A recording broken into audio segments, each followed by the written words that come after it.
অমিতাভ স্যারের চ্যানেল থেকে প্রত্যেককে স্বাগত। আজকে নিয়ে এসেছি তোমাদের কাছে একটা গুরুত্বপূর্ণ টপিক, হোম রুল আন্দোলন। এবার দেখো, সেই আলোচনার স্তরে আমি এবার ঢুকছি। প্রথম বিশ্বযুদ্ধ কালে হতাশাগ্রস্ত নিস্তব্ধ ভারতীয় জাতীয়তাবাদকে তৃতীয় যে ধারাটি প্রাণবন্ত ও গতিশীল করে তুলতে সচেষ্ট হয়েছিল সেটি হলো হোম রুল আন্দোলন। যখন প্রথম বিশ্বযুদ্ধের পর হতাশা দেখা দিল, তখনই এই হোম রুল আন্দোলনের আবির্ভাব ঘটল। দ্বিতীয় পয়েন্টে আসছে, দেখো, একদিকে অ্যানি বেসান্তের হোম রুল লীগ, অপরদিকে তিলকের হোম রুল লীগ। উভয় লীগ মিলিতভাবে হোম রুল আন্দোলন গড়ে তোলে। অ্যানি বেসান্ত ভারতে এসে হোম রুল লীগ গঠন করে, তিলকও হোম রুল লীগ গঠন করে। এই দুজনে মিলনের ফলে একটা হোম রুল লীগ গড়ে উঠল। এর পরের পয়েন্ট আসছি, রমেশচন্দ্র মজুমদার তার স্ট্রাগল ফর ফ্রিডম শীর্ষক গ্রন্থে বলেছেন, ভারতবর্ষের স্বাধীনতা সংগ্রামে হোম রুল আন্দোলন এক নতুন যুগের সূচনা ঘটায়। স্বাধীনতা আন্দোলনের ইতিহাসে একটা নতুন যুগের সৃষ্টি করেছিল কে? হোম রুল আন্দোলন। রমেশচন্দ্র মজুমদার, তার গ্রন্থটার নাম স্ট্রাগল ফর ফ্রিডম। দেখো কি পয়েন্ট দিয়ে দিয়েছি এখানে। কি পয়েন্টটা বললে আরও সোজাভাবে মনে থাকবে। জাতীয় আন্দোলনের মূল ধারার পাশাপাশি অন্যতম ছিল হোম রুল আন্দোলন। একদিকে অ্যানি বেসান্তের হোম রুল লীগ, অপরদিকে তিলকের হোম রুল লীগ। উভয় লীগ মিলিতভাবে হোম রুল আন্দোলন, যেটা আগে বোঝালাম সেটা এখানে শর্ট করে দেওয়া আছে মনে রাখার জন্য। এবার হচ্ছে হোম রুল লীগের বা হোম রুল আন্দোলনের বা হোম রুল কথার অর্থ কি? হোম রুল শব্দের অর্থ হলো স্বায়ত্ত শাসন। মিস্টার রেমন্ডস সর্বপ্রথম আয়ারল্যান্ডে হোম রুল আন্দোলনের প্রবর্তন করেন। এই কোশ্চেনটা আসছে, কোথায় প্রথম হোম রুল আন্দোলন প্রবর্তিত হয়েছিল? আয়ারল্যান্ডে। ঠিক কি পয়েন্টটাও দেওয়া আছে, ঠিক এটাই বলা আছে। এরপর হচ্ছে হোম রুল আন্দোলনের উদ্দেশ্য। তার আগে একটু বলে নিই, যারা ইতিহাস honours pass, WBCS, SLST all competitive পরীক্ষা পড়তে চাও, অল সাবজেক্ট, ঠিক এইভাবে প্রতিটা অধ্যায় ভিত্তিক আমরা প্রতিটা সাবজেক্টকে বেসিক লেভেল থেকে অ্যাডভান্স লেভেলে নিয়ে যাই। এইভাবে ঠিক বুঝিয়ে এইভাবে প্রতিটা চ্যাপ্টারকে পরীক্ষা নিয়ে এইভাবে তৈরি করাই এবং প্রতিদিন আমরা পড়া ধরি। যারা পড়তে চাও, ডেসক্রিপশন বক্সে ফোন নাম্বার, হোয়াটসঅ্যাপ নাম্বার দেওয়া থাকবে, যোগাযোগ করতে পারো। হোম রুল আন্দোলনের উদ্দেশ্য। হোম রুল আন্দোলনের উদ্দেশ্য ছিল পঞ্চায়েত, জেলা বোর্ড, পৌরসভা বিভিন্ন ক্ষেত্রে ভারতীয়দের আধিপত্য প্রতিষ্ঠা করা, মানে প্রতিটা জায়গাতে ভারতীয়রা যেন থাকে। এই আন্দোলনের মাধ্যমে ব্রিটিশ সাম্রাজ্যের মধ্য থেকেই স্বায়ত্তশাসনের অধিকার দাবি করেছে, অর্থাৎ ব্রিটিশ সাম্রাজ্যের মধ্যে থাকবো কিন্তু আমাদেরকে স্বায়ত্তশাসনের অধিকার দিতে হবে। এটাই মূল উদ্দেশ্য। এটাই কি পয়েন্ট করা আছে। এবার দেখো, অ্যানি বেসান্তের উদ্যোগ, ছবি দিয়েছি, ছবিটা কেমন দেখতে ছিলেন সেটা তোমরা একটু বুঝতে পারবে। এবার তার এই যে হোম রুল আন্দোলন প্রতিষ্ঠা করেছিলেন সেই সম্পর্কে একটু বলছি তোমাদের কাছে। শ্রীমতী অ্যানি বেসান্ত স্বায়ত্তশাসনের লক্ষ্যে মাদ্রাজে অ্যাডিয়ারে নিজ উদ্যোগে 1916 খ্রিস্টাব্দের সেপ্টেম্বর মাসে হোম রুল লীগ স্থাপন করলেন। তাহলে কোথায় প্রথম হোম রুল লীগ স্থাপিত হয়েছিল? ভারতে, মাদ্রাজে। তারপর এর সম্পাদক হন জর্জ অরুনেল্ডে। অরুণেন্ডেল। বেসান্ত পরিচালিত লীগের শাখার সংখ্যা ছিল 200টি, তার মধ্যে 132টি ছিল মাদ্রাজ প্রেসিডেন্সিতে। তাহলে এতগুলো শাখা ছিল, ভাবো। এছাড়াও অল্প সময়ের মধ্যে এলাহাবাদ, কানপুর, মুম্বাই, বারাণসী, বেরার, কর্ণাটক প্রভৃতি স্থানে এর শাখা গঠিত হয়। শ্রীমতী বেসান্ত পরিচালিত হোম রুল লীগের সদস্য সংখ্যা ছিল 23,000 1917 সাল পর্যন্ত। এক বছর পরে তা বেড়ে দাঁড়ালো 32,000। দেখো, এবার হচ্ছে দেখো, বেসান্ত পরিচালিত লীগের কয়েকজন উল্লেখযোগ্য সদস্য ছিলেন। এই যে বেসান্তে পরিচালিত হোম রুল লীগ, তাদের বেশ কিছু সদস্য ছিলেন, বেশ বিশিষ্ট ব্যক্তিরা ছিলেন এর সদস্য। জওহরলাল নেহরু, তেজ বাহাদুর সপ্ত, সিপি রামস্বামী আয়ার, বিপি ওয়াদিয়া, জর্জ অরুণেন্ডেল, কলকাতার অধ্যাপক GN ব্যানার্জি, চৌধুরী খালিকুজ্জামান প্রমুখ। এছাড়াও মডার্নপন্থী মদনমোহন মালব্য, অর্থাৎ মডার্নপন্থী হচ্ছে কাদের বলা হয়? চরমপন্থীদের। তাদের মধ্যে কে ছিলেন? মদনমোহন মালব্য, সুরেন্দ্রনাথ জিন্না, মিসেস বেসান্তের পক্ষে সমর্থন করলেন। এরাও ছিলেন এই হোম রুল লীগের সমর্থক। এরপর আসছি, দেখো, অ্যানি বেসান্তের বাগ্মিতা ও সাংগঠনিক প্রতিভা মিলনে হোম রুল আন্দোলন ভারতবর্ষের মনে রাজনৈতিক চেতনার সন্ধান করে। অর্থাৎ জাতীয় আন্দোলন সম্পর্কে একটা ধারণা ভারতবর্ষের মধ্যে একটা তৈরি হয়েছিল। 1917 খ্রিস্টাব্দে সরকার মিসেস বেসান্ত, বিপি ওয়াদিয়া ও জর্জ অরুণেন্ডেলকে গ্রেপ্তার করায় হোম রুল আন্দোলন অকস্মাৎ জেগে ওঠে। যারা পরিচালনা করছিল, যে প্রধান হোতা ছিলেন বা প্রতিষ্ঠাতা ছিলেন, সেই বেসান্তকেই গ্রেপ্তার করলেন।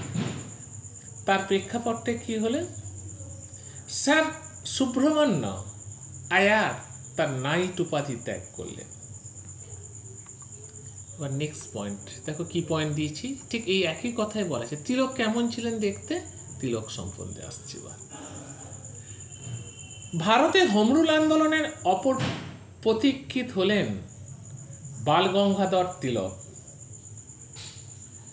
আয়ারল্যান্ডে আইরিশ স্বায়ত্তশাসনবাদীরা যা চায় আমরা ভারতে তাই চাই। আমরা শাসন সংস্কার চাই, ব্রিটিশ শাসনের উচ্ছেদ চাই না। সবসময় এরা বলে এসেছে যে ব্রিটিশ শাসনের অধীনে থেকে স্বায়ত্তশাসনের অধিকার দাবি।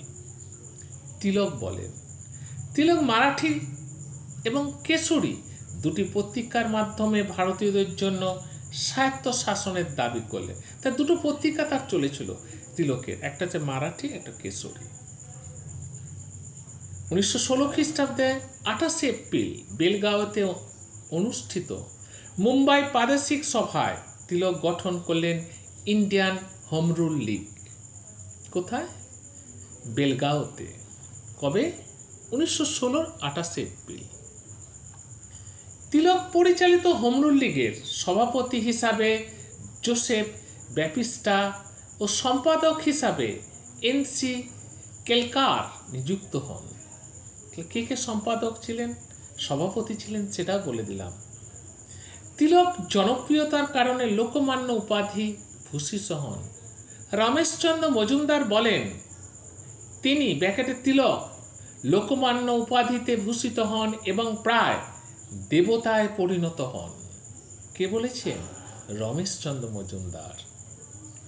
তিলক ও বেসান্তের উদ্যোগে এক হওয়ায় উভয়ের সংস্থা দুটি মিলিত হয়ে 1916 খ্রিস্টাব্দে নিখিল ভারত হোম রুল লীগ প্রতিষ্ঠা। অ্যানি বেসান্তের হোম রুল লীগ, তিলকের হোম রুল লীগ, এই দুটো মিলন করলো, যে 1916 খ্রিস্টাব্দে নিখিল ভারত হোম রুল লীগ প্রতিষ্ঠিত হলো। কি পয়েন্ট দিয়ে দিচ্ছি মনে রাখার জন্য।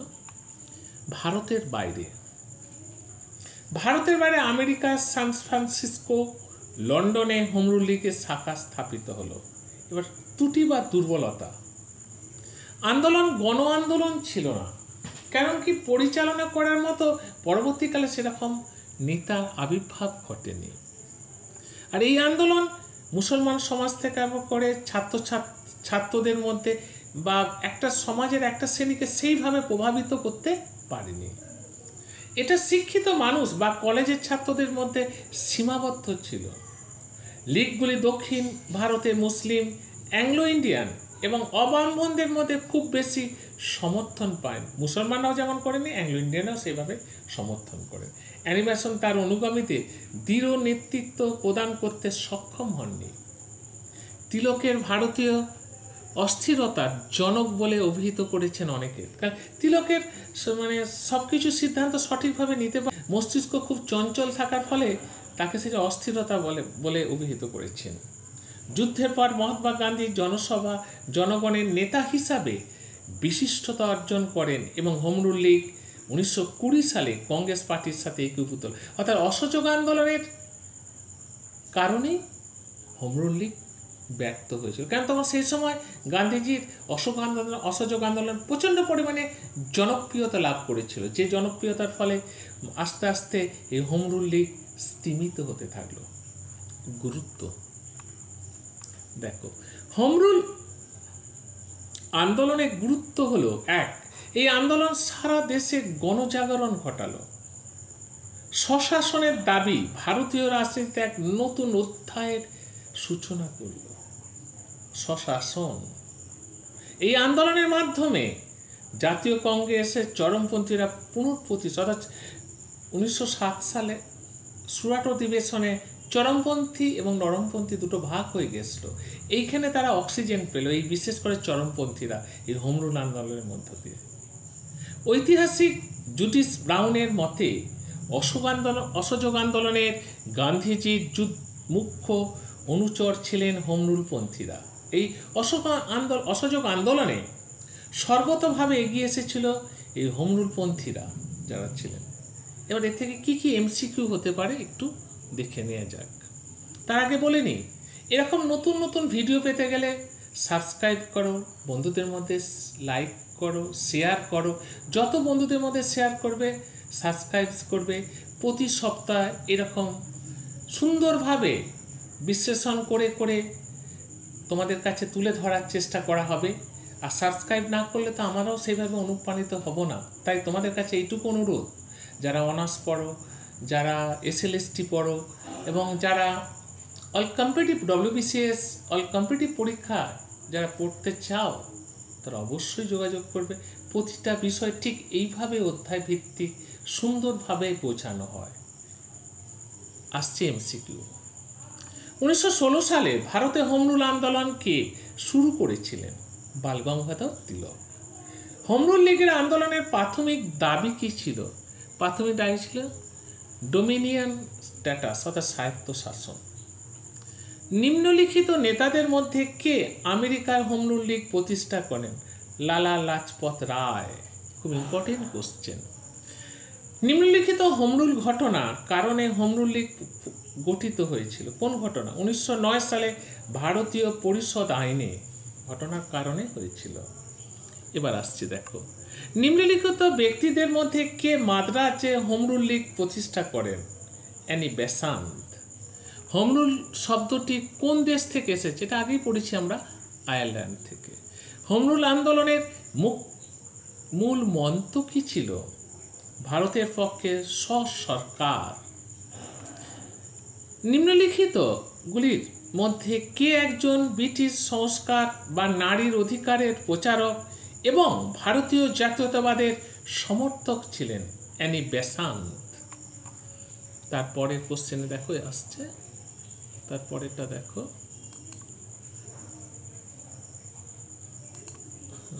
তারপরে একটু আসছে। হ্যাঁ, কে 1916 সালে হোম রুল আন্দোলনের জন্য কাজ করেন? বাল গঙ্গাধর তিলক। 1916 সালে তিলক কোথায় হোম রুল লীগ প্রতিষ্ঠা করেন? বেলগাঁওয়ে। আগেই এগুলো বলা আছে, আমাদের ডিটেলস যখন বোঝাচ্ছি সেখানেই বলে দেওয়া আছে। কত সালে হোম রুল আন্দোলন শুরু হয়? 1916 সালে। তারপরে দেখো 1915 থেকে 16 সালে প্রতিষ্ঠিত হোম রুল লীগ এগুলির কিসে সহায়ক একক হিসাবে কাজ করেছিলেন? ভারতীয় জাতীয় কংগ্রেসের। হোম রুল লীগ কার দ্বারা প্রতিষ্ঠিত হয়েছে? Annie Besant. All India home rule league নাম পরিবর্তন কি? স্বরাজ্য সভা। এটা খুব ভালো করে মনে রাখবে। 1912 হোম রুল আন্দোলনে ভারতের স্বাধীনতা সংগ্রামের একটি নতুন পর্বের সূচনা করেন কে? এটি দেশের সামনে স্বশাসনের একটি সুনির্দিষ্ট পরিকল্পনা পেশ করেছেন। কেন করা হয়েছিল এটা স্বশাসনের? সেটার উত্তর হলো এটি দেশের সামনে স্বশাসনের একটি সুনির্দিষ্ট পরিকল্পনা পেশ করেছে। নিচে কোন তথ্যটি সঠিক? উপরে সবগুলো যেগুলো দেওয়া আছে তিনটে পয়েন্টই সঠিক। শ্রীমতী অ্যানি বেসান্ত কবে অন্তরীণ করা হয়? 1917। হোম রুল আন্দোলনের জনগঠনে তিলকের কর্মসূচির মধ্যে কোনটি ছিল না? স্ত্রী শিক্ষার প্রসার ঘটানো, এটা ছিল না। হোম রুল আন্দোলনের ক্রমশ স্তিমিত হয়ে পড়ার কারণ কি? গান্ধীজির অসহযোগ সত্যাগ্রহ। অ্যানি বেসান্ত মুক্তির পর উন্মাদনা হ্রাস। আজ এখানেই শেষ করার আগে বলে নিই, ঠিক নতুন নতুন ভিডিও পেতে গেলে সাবস্ক্রাইব করো, লাইক করো, বন্ধুদের মধ্যে শেয়ার করো। যারা পড়তে চাও ডেসক্রিপশন বক্সে তাদের ফোন নাম্বার সব কিছু ডিটেলস দেওয়া থাকবে, যোগাযোগ করো। ভালো থেকো, সুস্থ থেকো। এখানেই রাখলাম।